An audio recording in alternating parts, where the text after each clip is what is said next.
हिमाचल प्रदेश में एक जो संघर्ष किसान और बागवान काफी समय से करते आ रहे हैं और अपनी मांगों को लेकर उनके द्वारा धरना प्रदर्शन किया गया, सचिवालयों का घेराव किया गया, विधानसभा के टाइम विधानसभा का घेराव किया गया।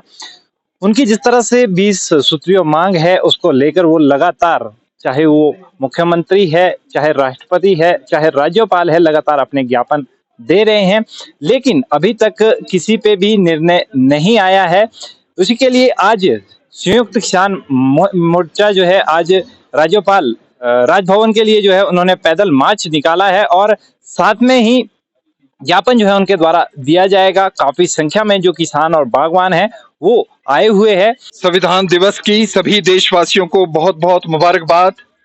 और आज 26 नवंबर इसलिए भी ये बहुत किसानों के जीवन में महत्वपूर्ण है कि 3 जो काले कृषि कानून केंद्रीय सरकार ने 2020 में 5 जून को जिसके ऊपर अध्यादेश लाया था, वो किसानों के दबाव के कारण केंद्रीय सरकार को पिछले वर्ष उन कानूनों को निरस्त करना पड़ा और उस मांग को मनवाने के लिए 26 नवंबर को पंजाब से हजारों की तादाद में किसान हर कठिनाइयों को का सामना करते हुए जितने भी रास्ते में अवरोधक उन्हें लगे थे, हरियाणा सरकार के, दिल्ली सरकार के, उसको पार करते हुए दिल्ली के बॉर्डरों के ऊपर पहुंचे थे।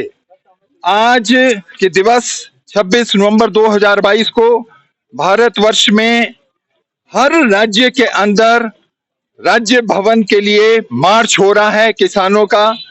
और इस मार्च का एक मुख्य उद्देश्य है कि केंद्रीय सरकार ने किसानों के साथ जो एक प्रॉमिस किया था पिछले वर्ष एक रिटर्न समझौते के माध्यम से, और जिसे पूरा नहीं किया गया, केंद्रीय सरकार को वो याद दिलाने के लिए आज राज्यपाल के माध्यम से राष्ट्रपति को एक ज्ञापन सौंपा जाएगा।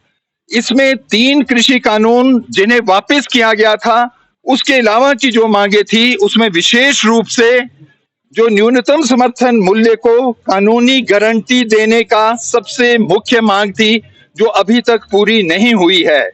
उसके अलावा जो इलेक्ट्रिसिटी अमेंडमेंट बिल 2022 उसे वापस करने की बात थी, वो अभी तक नहीं हुआ है।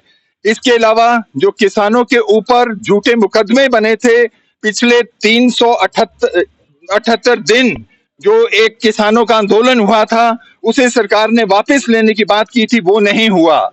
किसान जो लगभग 750 के करीब इसमें शहीद हुए थे, उनके परिवारों को जो मुआवजा मिलना चाहिए था वो आज तक नहीं मिला। और इसके अलावा जो छोटा लघु सीमांत किसान है, जिनके ऊपर ये लागत मूल्य बढ़ने की वजह से एक बहुत महंगाई के कारण जो ऋण चढ़ गया है, उस ऋण माफी के बारे में भी सरकार ने जो वादा किया था उस पर बात नहीं हुई। उसके अलावा जो सूखा है, बाढ़ है या अन्य बीमारी है, उसमें जो किसानों को एक व्यापक फसल बीमा योजना के तहत लिया जाए और सभी किसान जो 60 वर्ष से ऊपर जो लघु सीमांत किसान से संबंध रखते हैं, उन्हें 5,000 न्यूनतम एक पेंशन दी जाए। इन सभी मांगों को अभी तक सरकार ने पूरा नहीं किया है। आज जो राष्ट्रपति को ज्ञापन पूरे देश के अंदर दिया जाएगा, ये एक आगाज भी है। ये जो संयुक्त किसान मोर्चा, जिसमें 500 से ज्यादा संगठन है देश भर के, हिमाचल प्रदेश में भी इसमें बहुत संगठन मिल करके, इस समय हिमाचल किसान सभा है, सेब उत्पादक संघ है, हिमाचल संयुक्त किसान मंच है, ये भूमि अधिग्रहण प्रभावित मंच है, छोटे छोटे अन्य भी बहुत संगठन है। उन सब ने मिल करके आज इस ज्ञापन को यहाँ पर देने जा रहे हैं। और इसके साथ साथ जो हमारे प्रदेश भर की भी जो कई मांगे हैं, जिसमें सबसे मुख्य हमारा सेब, जो हमारी आर्थिकी के लिए बहुत महत्वपूर्ण है, उससे संबंधित जो हमारी मांग है कि सेब का न्यूनतम समर्थन मूल्य या MIS के तहत 60 रुपए, 44 और 24 रुपए J&K पैटर्न के ऊपर जो 3 ग्रेड में सरकार इसको प्रोक्योर करे, अगर इसका रेट इससे कम आता है। इसके अलावा जो टमाटर है, मक्की है और लहसुन है, बाकी चीजों के ऊपर उन पे न्यूनतम समर्थन मूल्य हर सब्जी और फलों के ऊपर केरल के पैटर्न के ऊपर, जहां पर 16 सब्जी और फलों को न्यूनतम समर्थन मूल्य मिलता है, उस आधार पर मिले। उसके अलावा जंगली जानवरों की समस्या है, आवारा नकारा पशुओं की समस्या है। जो हमारा छोटा किसान है, जिसके पास कुछ 1 बीघा से भी कम जमीन है, उनके पास जो अभी लगभग 2.25 लाख के करीब जो किसान है जिनके पास वो जमीन है, उसका नियमितीकरण करने की ये जो बात है, इन सभी मुद्दों को लेकर के आज ये ज्ञापन दिया जा रहा है। और हम ये उम्मीद करते हैं कि केंद्रीय सरकार इसमें एक समयबद्ध चरण में इसमें कोई ठोस रूप से कोई एक्शन लेगी। अगर ये एक्शन नहीं हुआ तो जो दूसरा संयुक्त किसान मोर्चा का जो आंदोलन पहले केवल 6-7 राज्यों तक जो सीमित था, अब ये पूरे देश के अंदर होगा और हिमाचल प्रदेश के किसान भी इसमें बढ़ चढ़ करके भाग लें।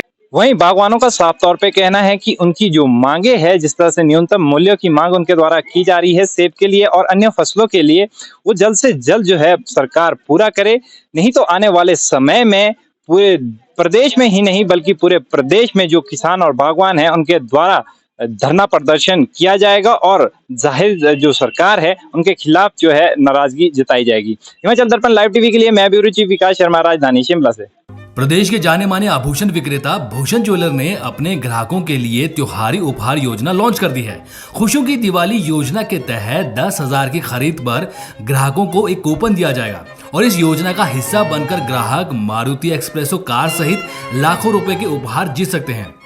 सितंबर से नवंबर तक चलने वाली इस योजना के तहत ग्राहकों के पास कुल 100 इनाम जीतने का मौका होगा। इसके अलावा ग्राहकों को सुनिश्चित उपहार भी दिए जा रहा है। भूषण ज्वेलर प्रबंधन भूषण गुप्ता ने बताया कि खुशियों की दिवाली योजना का पहला इनाम मारुति एक्सप्रेसो है, जबकि दूसरा इनाम सॉलिटेयर कपल बैंड रखा गया है, तीसरा इनाम आईफोन, चौथा लैपटॉप और पांचवा 32 इंच की स्मार्ट टीवी है। इसके अलावा कई आकर्षक इनाम भी रखे गए हैं। हर ग्राहक इसका लाभ उठा सके, इसलिए महज 10,000 की खरीद पर एक कूपन दिया जाएगा। सोना, चांदी या हीरे किसी भी तरह के आभूषणों की खरीद पर यह कूपन मिलेगा और ये योजना नवंबर तक ही जारी रहेगी, जिसके बाद लकी ड्रॉ निकाला जाएगा। भूषण ज्वेलर से खरीदें आभूषण और जीतें उपहार। आकर्षक उपहार जीतने के लिए जाएं भूषण ज्वेलर, सोलन।